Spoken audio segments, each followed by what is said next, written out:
TET परीक्षा गैरव्यवहार प्रकरणातील मुख्य सूत्रधार बजेंद्र कुमार गुप्ता याला पोलिसांनी अटक केली आहे। बिहारच्या पाटण्यात ठाणे पोलिसांनी ही कारवाई केली आहे। बिहारच्या समस्तीपूरचा हा तरुण देशभरात पेपर फुटीचं सिंडिकेट चालवत असल्याची माहिती समोर आली आहे।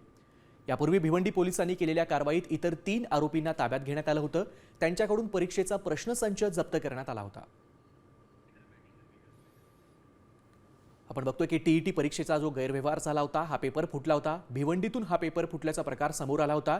या संदर्भामध्ये आता बिहारमधून भिवंडी पोलिसांनी अत्यंत धाडसी कारवाई करत बिजेंद्र कुमार गुप्ता याला पाटण्यामध्ये बेड्या ठोकल्यात।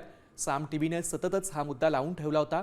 टीईटी गैरव्यवहार प्रकरणातील आरोपी मोकाट असल्याची बातमी साम टीव्हीने दाखवली होती आणि आज अखेर टीईटी गैरव्यवहार प्रकरणातील हा मुख्य आरोपी पोलिसांच्या ताब्यात आलाय। भिवंडी पोलिसांनी अत्यंत धाडसी पद्धतीनं बिजेंद्र कुमार गुप्ता याला पाटण्यातून अटक केली आहे। बिहारचा हा तरुण संपूर्ण देशभरामध्ये पेपर फुटीचं हे सिंडिकेट चालवत असल्याचा देखील संशय पोलिसांना आहे आणि भिवंडी पोलिसांनी या तरुणाला बिहारमधल्या पाटण्यातून अटक केली आहे। बिजेंद्र कुमार गुप्ता असं या आरोपीचं नाव आहे। दरम्यान या संदर्भात अधिक माहिती देतात आमचे प्रतिनिधी फैयाज शेख। पाहूयात। भिवंडी टीईटी फुटी प्रकरणात मोठी अपडेट समोर आलेली आहेत।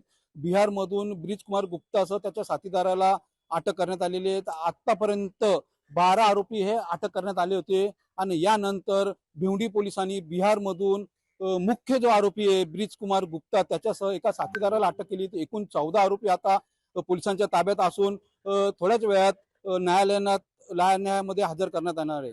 फैयाज शेख, साम टीव्ही, भिवंडी। साम टीव्ही मी नेहमी पाहतो, त्यावर दाखवलेल्या बातम्या रिलेट करतात।